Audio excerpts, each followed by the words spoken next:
Welcome back to some more battles. We are in the Open Great League, and let's see if we can get some wins. So we're going to be using the Clodsire paired with the Golisopod and the Talonflame in the back. We have an interesting lead here. The Fortress is going to be able to tank the Earthquake.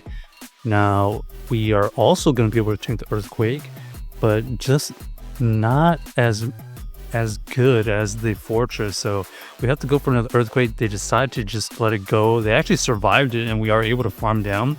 We simul swap into Golisopod.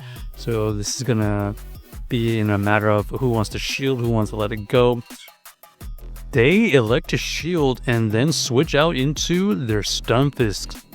This Stunfisk here is looking for the farm down. They do grab the farm down, and we have an opportunity here to force some energy with our Clodsire, and that's exactly what we do.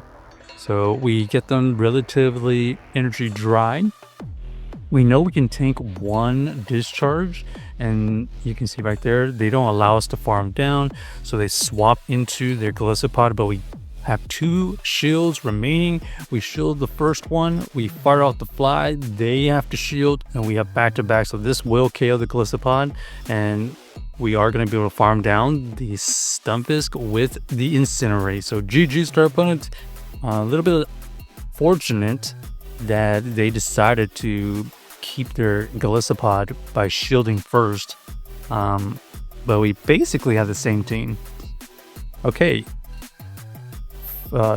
Typhlosion in the lead. This is kind of neutral. Okay, we do get a shield there, which is fantastic. We shield the correct blast burn, and now we're gonna see if they want to double shield out of the situation. Most likely they will. Yep, there's the double shield. We are going to let this go, and man, we thought we could get away with one poison sting and switch, but unfortunately we did not switch out, and they decide to catch the Aquatail onto their Azu.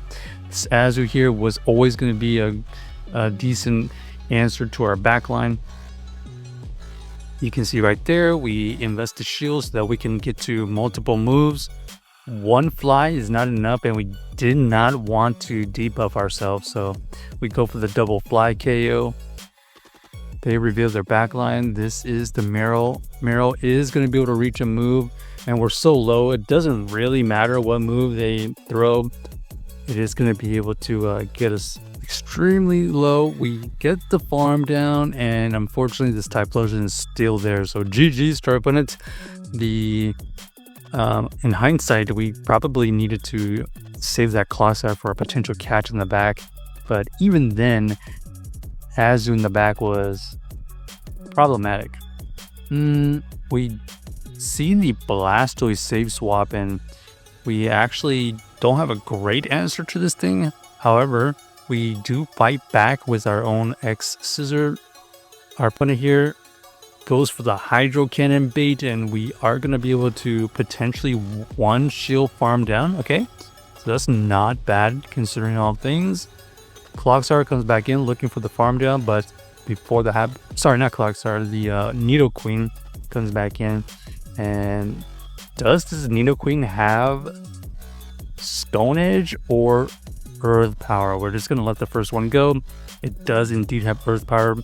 We luckily are able to survive it, so this allows us the opportunity to throw the Earthquake, and it looks like they are going to try to build up to another Earth Power. We don't allow that, and now we see the Talon versus the Shadow Gligar. This Gligar here has to only throw Aerial Aces. The Aerial Aces are the only charge moves that going to be decent damage. Everything else is resisted, including their fast moves. So this Talonflame here is looking for the back-to-back. First flag is shieldless, second flag goes through, and down goes the Shadow Gligar. So GG's to our opponent, able to win that game. With our Talon facing an inferior flyer because of the Fury Cutter buff. Okay, this is kind of a core breaker, huge core breaker. we really only have Clodsire to answer, and they decide to switch out into their Jellicent, which is another bad situation for us. We are basically trying to whittle this thing as low as possible so that we can farm down with something, I guess. Golisopod is going to do his best going for these Aqua Jets that are resisted. You know, there could be some situations where Shadow Claw Golisopod could be the better way to go, considering what we're seeing.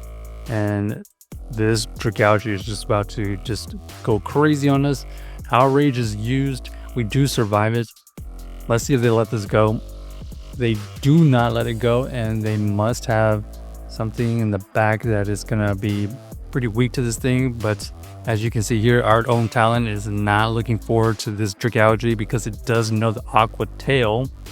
We shield here, and they try to catch the move. They give us some extra farm, so that's something. What do they have lurking in the back? Ooh, ends up being the Corviknight. So Corviknight was also going to be pretty decent against our Clodsire. This here, unfortunately, because it's so healthy and we do not have Flame Charge, we are not going to be able to win this game. They just go for a Sky Attack. Sky Attack is going to be able to get us super low and then just combo play into the Dragalge for the win. So GG's straight opponent to Dragalge lead is okay, but the Jelly switching was more problematic as we really did not have an answer for it. Okay, we got the horrible lead of Dugong, and we're going to go into our Golisopod. Golisopod here fires off the X-Scissor that is caught onto the Jumpluff. Jumpluff did take the move, and they decide to shield the second one. What are they running? Okay, Aerial Ace and probably Energy Ball, the way that they're playing this, or maybe they just want to get this Jumpluff as low as possible. They switch back into their Dugong. We have to wait for them to throw some energy, unfortunately. And then we switch out into our own Talon with 2 shields. We know this matchup from the previous season. We are going to be able to win if we just build up to back-to-back flies. Okay, we throw this fly for good timing. We are going to let this next icy wind go through because we know we survive it. And we have energy to throw back at this Jumpluff. We snipe it with our Clodsire, and they come in with their own Clodsire with that a shield disadvantage and energy disadvantage. So we are going to be able to win this matchup. Huge Earthquake does roughly 50%, and they decided to go for the bait. I guess it's their only win con, I guess. So GG, start on it. Check out the team if you haven't already, and let us know if you enjoyed the video.